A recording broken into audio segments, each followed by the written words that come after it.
Equiduct est un marché boursier réglementé européen destiné aux investisseurs privés. Equiduct permet de tirer parti de la nouvelle concurrence entre les bourses en garantissant aux investisseurs l'exécution de leurs ordres au meilleur prix, toutes plateformes confondues.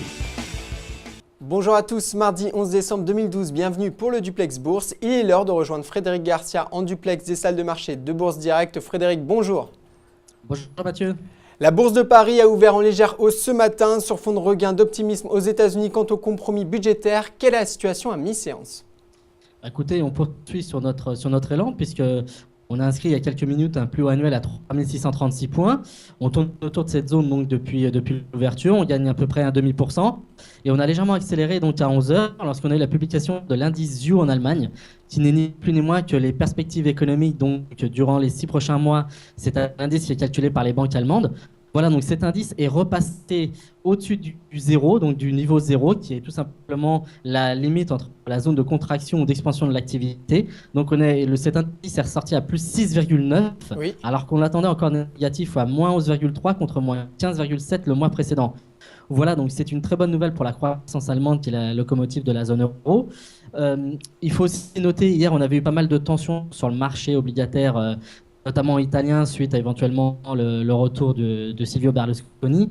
Aujourd'hui, ça a tendance à se calmer puisque les taux donc, se tournent autour des 4,80. Donc, la progression s'est nettement atténuée. Et les taux espagnols, eux, se maintiennent autour des 5,5. Donc là aussi, on a une stabilisation. Voilà, donc hier, on avait de la nervosité. Aujourd'hui, ça se calme. Finalement, il s'avère que les législatives ne devraient pas donner de mauvaises surprises en Italie. Donc, les banques italiennes qui avaient plongé hier se redressent aussi. Voilà, donc un environnement qui redevient un petit peu plus serein par rapport à la veille. Et donc, on a inscrit un plus haut annuel de nouveau. Très bien. Et quels sont les supports, les résistances à surveiller aujourd'hui ? Alors, ça reste toujours notre niveau, ça reste toujours le support situé à 3570-580. Tant qu'on reste au-dessus, c'est très positif pour la tendance. On avait donc une première extension qui a été réalisée ce matin à 3620-3630. Voilà, on est en train de s'installer au-dessus et s'en affranchir. Au-dessus de 630, ça devrait avoir au 3660, qui est une résistance relativement forte. Donc, tant qu'on reste au-dessus de 580, 570, pas d'inquiétude à avoir. On poursuit notre petit rallye haussier. Et si on repasse en dessous de ces niveaux-là, il faudra faire attention. On pourrait revenir rapidement sur 3560, 530. Mais pour l'instant, ce n'est pas cette tendance-là qui prédomine. Parlons maintenant des titres. Suez Environnement est en hausse ce matin après la publication du compte-rendu de la réunion entre le directeur financier et 300 actionnaires individuels. Quelle est votre analyse de la situation ? Alors déjà, ce qu'on peut souligner, c'est que depuis quelques séances, on a un rattrapage dans ce secteur qui est service aux collectivités, donc les utilities, aussi bien Veolia que Suez. Donc ce matin, Suez, très belle performance, en hausse de 7%, se rapproche des 9 euros. Donc voilà, Suez, pour recadrer un petit peu, c'est 43% du chiffre d'affaires dans la collecte et le traitement des déchets.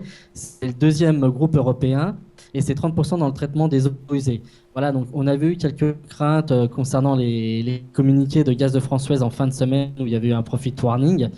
Voilà, donc pour l'instant, Gaz de France Suez n'a pas l'intention de vendre cette filiale, puisqu'il faut savoir que ça avait été racheté il y a quelques temps. Donc ce qui est à noter aussi, et ce qui est important, c'est que les analystes, en fonction du crédit d'impôt, vous savez, le fameux plan de compétitivité, sont en train de recalculer les bénéfices à venir, notamment pour 2013. Et il s'avère qu'on est plutôt dans une fourchette de progression supplémentaire de 10 à 15%. Donc il y a un rattrapage assez important sur ces valeurs-là et sur l'indice en général. Voilà, donc plus de 9% sur les bénéfices pour la période qui irait donc de 2013 jusqu'à 2015 sur Suez Environnement. Donc ça, c'est très profitable. D'autre part, Gaz de France Suez a accordé justement à sa filiale, donc Suez Environnement, ce qui s'appelle Ondeo, donc le contrat concernant, vous savez, les compteurs qui doivent être relevés à distance, tout ça concernant donc tout ce qui est gaz, émissions, tout ce qui est compteur à gaz. Donc bien évidemment, c'est d'un commun accord. Donc ça, c'est une nouvelle relative très positive. Et puis il y avait aussi donc une usine de dessalement à Melbourne qui vient d'être mise en service. Ils avaient eu pas mal de déboires, notamment des retards concernant le chantier, concernant les permis, tout ça. Donc là, ça y est, c'est en route. Donc ça, c'est une bonne nouvelle. Et donc, Exxon BNP donc, est passé à surperformance sur le titre contre neutre avec un objectif à 10,5, ce qui laisse encore un certain potentiel de hausse sur le titre non négligeable. Voilà, donc un titre qui est très très bien orienté ce matin. D'accord, que des bonnes nouvelles donc pour Suez Environnement. Soitec est également en hausse ce matin. Que pouvez-vous nous dire sur ce titre? Y a-t-il un contexte particulier qui expliquerait justement cette hausse? Alors, si on regarde la configuration graphique, il y avait un plancher assez important autour de 2,2 2,20 €. Donc voilà, une fois de plus, on a rebondi dessus. Alors, il faut savoir qu'hier, Nice Euronext a communiqué une liste de 23 valeurs qui ne seraient plus qu'éligibles au SRD long only, c'est-à-dire uniquement à l'achat à compter du 24, à compter de la prochaine liquidation. Donc, Soitec fait partie de cette liste, au même titre qu'Alten, qu'Altran, donc il y a énormément de valeurs donc, qui vont être uniquement acheteuses au SRD à compter du 24 décembre. Et il faut savoir que récemment, on voyait des communiqués de hedge funds qui augmentaient leur position vendeuse sur Soitec, alors à 0,5, à 0,6, à 0,7% du capital, voire 1%. Donc ces fonds-là, bien évidemment, à côté du 24, ne pourront plus détenir des positions vendeuses au SRD, donc il faut impérativement qu'ils se rachètent d'ici là. Donc ça risque de doper donc, à court terme sur les prochaines séances le titre Soitec. Si on regarde un petit peu donc, les résultats, pour l'instant sur le premier semestre, c'est pas brillant. Perte d'exploitation de l'ordre de 70 millions, pardon. Baisse du chiffre d'affaires de l'ordre de 20 à 30%. Donc ils sont en train de prendre le virage donc, des énergies renouvelables avec le photovoltaïque. On le sait, ils développent des fermes en Californie, en Afrique du Sud, en Italie. Ça demande du temps, c'est beaucoup d'investissements. Pour l'instant, ça ne génère pas de récurrent, il n'y a pas de bénéfice. Ça devrait commencer à porter ses fruits à partir de mi-2013. Vous savez, la bourse, c'est de l'anticipation. Donc, ils anticipent sûrement du mieux pour courant 2013, fin 2013. Voilà, donc, pour l'instant, ça brûle pas mal de cash. Ça ne génère pas encore de bénéfices. Mais bon, le virage stratégique qui est peut-être en train de porter ses fruits. Et on attend la suite, mais pour l'instant, c'est surtout, je pense, un peu plus de l'attrait spéculatif, plus que sur du fondamental. Très bien. Outre-Atlantique, Wall Street évoluait peu hier. On est toujours dans un contexte de crainte concernant le fiscal cliff. Que peut-on attendre à l'ouverture des marchés cet après-midi ?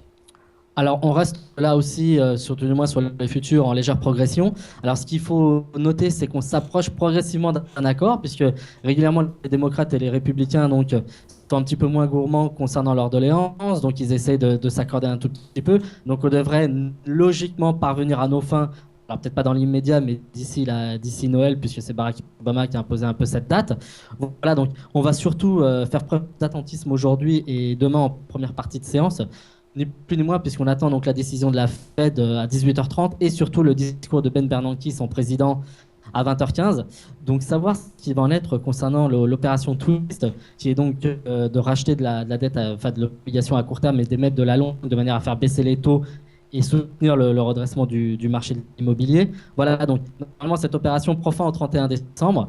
Ça devrait être remplacé. Il devrait y avoir un remplacement de cette opération Twist. On l'appellera, je sais pas moi, je sais pas comment, mais tout du moins on devrait donc poursuivre ce rachat d'obligations donc à compter du 1er janvier. Donc on va surveiller très près donc, le discours de Ben Bernanke, d'autant plus qu'il avait signalé que le marché de l'emploi devait se redresser. Alors depuis 6 mois, on a certes des créations, mais on est très en dessous de la moyenne donc historique. Donc il faut, je pense, impérativement que ce mouvement de rachat d'obligations se poursuive de manière à que la situation se redresse de manière un peu plus intense. On attend donc le discours à la Fed. Merci beaucoup Frédéric pour ces explications. Passez une bonne journée. Également, merci, au revoir. Quant à nous, on se retrouve demain pour un nouveau Duplex Bourse. C'est l'heure de Dr Win et Mr Lose. À gauche, c'est Mr Lose. À droite, Dr Win. Leur point commun, investir en bourse. Leur différence, Mr Lose réalise toujours ses transactions sur le marché historique. Dr Win, il sait qu'être un winner, ça se joue dès l'exécution de ses ordres. Il utilise donc Equiduct. Aujourd'hui, nos deux investisseurs ont décidé d'acheter le même titre. Et c'est la lose pour Mr Lose. Pas de chance, il y avait un meilleur prix ailleurs. C'est tout l'inverse pour Dr Win. Son ordre est exécuté à un meilleur cours que sur le marché historique. Dès l'exécution, il fait une meilleure opération. Vous l'aurez compris, optimiser ses gains en bourse, ça commence dès l'exécution. Equiduct, la bourse des particuliers pour une meilleure exécution.